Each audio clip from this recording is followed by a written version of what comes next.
And a reminder, it is the final week in our Summer of Tire Rack Sweepstakes. We've had 2 winners so far that have taken home a set of 4 brand new tires. Anthony K. from Huntingburg, Indiana, and Nelson L. from Roswell, Georgia are the first 2 winners. And one last winner is still up for grabs. Hello, our 3rd winner, that could be you, will be picked on Sunday to win a set of 4 tires plus installation, taxes, and fees, valued at up to $1,500. Enter daily at foxsportsradio.com.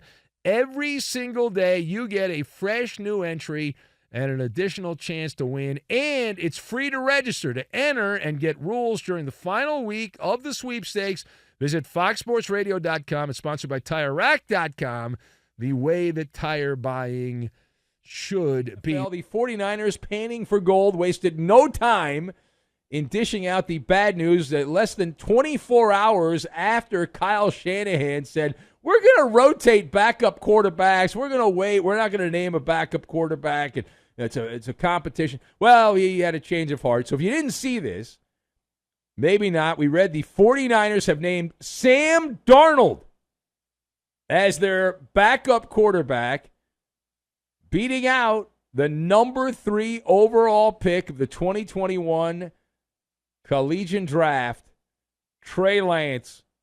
Trey Lance gets to wear the dunce cap. Sam Darnold has won the job. He is now just a broken finger away from replacing Brock Purdy as the starting quarterback. So this move ratcheted up the trade speculation around Trey Lance, who is not long for the Bay Area. Now, state-funded NFL Network tells us the 49ers are exploring all options for Trey Lance. Blah, blah, blah, blah, blah. So let us discuss the question. What value does Trey Lance have on the NFL flea market as we are just a couple weeks away from the start of the regular season? So my observations, I've got Sea Serpent, Karate Kid, and Country Club. And we're going to lock all of these things together, and we are going to ride a donkey is what we're going to do. All right, so number one. The 49ers are going to test the boundaries of what's known as the greater fool theory. Now, the greater fool theory involves a player relocating and being traded for value to a greater fool to take said player. Now, right now, the 49ers are the biggest sucker in the room. And the problem the Niners have, they've got a couple problems. The first problem is Trey Lance can't play. The second problem is people now are realizing that Trey Lance can't play. He is a sea serpent. He has dragon breath. There is no other way to say it. He stinks to high heaven. And coming into the NFL draft, it was always a gamble because he hadn't played that much in the Dakotas and because of the COVID thing and all that.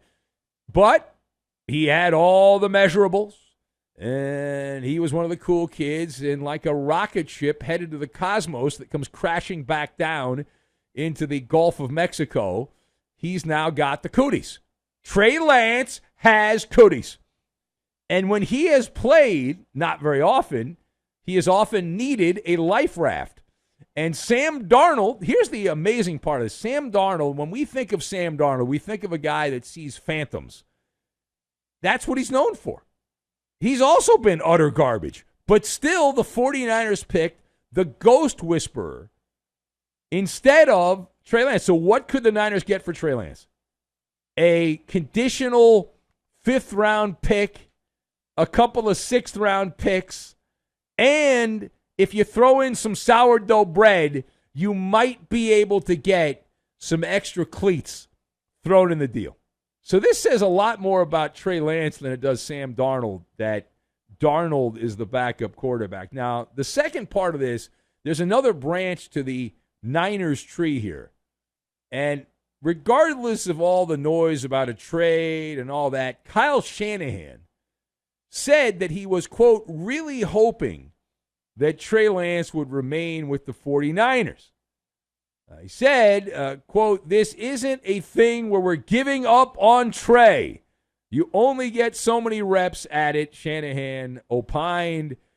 The 49er coach went on to say, "We feel starting about 10 days ago, Sam really separated himself, so we got to keep it real in that way."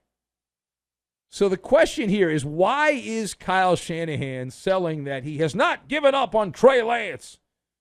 So my hypothesis on this is the 49er head coach is going Karate Kid. He's playing the role of Mr. Miyagi, the father figure, the good cop. He's supporting his guys.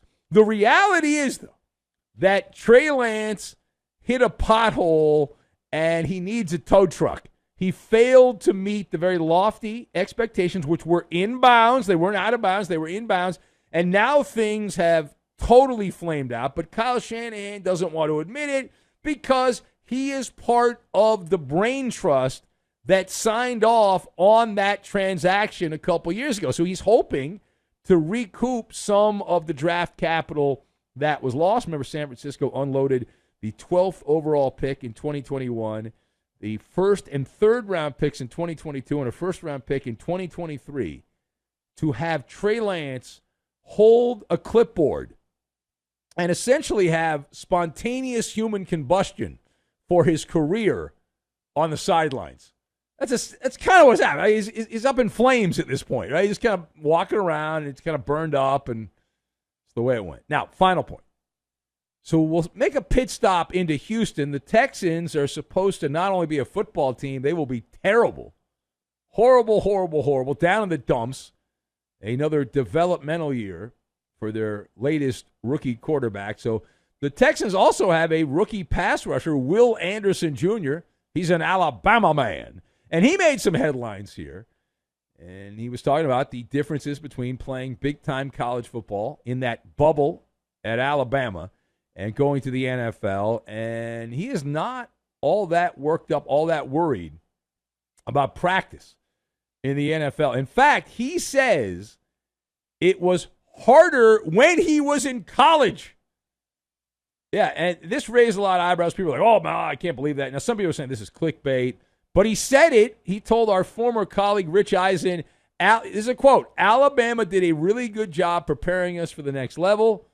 The Texans rookie stated to Rich Eisen, "just making practice 10 times harder than what it is in the league." So does Will Anderson's comment about practice, not a game, we talked about practice. Does Will Anderson's comments about practice say more about Nick Saban or more about the NFL? So this is a referendum on the NFL. And they hunkered down a couple years ago. They had meetings negotiating a labor agreement, and it is a referendum on the NFL because of the concessions that were given in those labor negotiations. The lone feather in the cap, unless I'm wrong, the lone feather in the cap the players have gained over the last decade is that they can cut corners. They don't have to work as hard. They don't have to hit. They don't have to do the things that previous generations of NFL players had to do. That the owners said, okay, rather than give you extra money, what we're going to do is we're going to make practices less grueling. We give you a lighter workload. Work smarter, not harder. So in many respects, the NFL has become like the congressional country club. It's an all-inclusive resort. You show up, they'll feed you a couple meals. You can work out. You can go swimming if you want. And there are strict, ironclad rules on how much contact the players can have during practice, how many meetings they can have. And every year, inevitably, there'll be some tattletale, some whistleblower that will say, oh, like the Patriots had this happen, where they had too many meetings, and so they got dinged off-season workouts. That's the mindset of the NFL ball player. And so what Will Anderson says makes sense because last I checked, Nick Saban does whatever the hell Nick Saban wants to do in Tuscaloosa.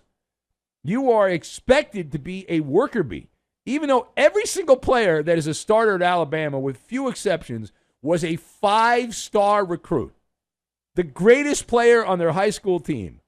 But still, the expectation is you're going to go in there and work. In the NFL, they've changed this over the years because the NFL used to brag about how hard NFL players worked. I'm old enough when I was a kid. I've told the story. I went to NFL training camp as just a fan, and they had 2-a-day practices in the NFL. They got rid of those a long time ago, but they used to brag about that. They don't brag about it anymore. Now the NFL, the humble brag for the NFL is the players keep themselves in shape, so the practices are all about mental reps. It's all about the mental reps. You're enhancing your skills. It's a refresher course. It's not about lifting weights. It's not about running and all that other stuff. Yeah, that's the ticket.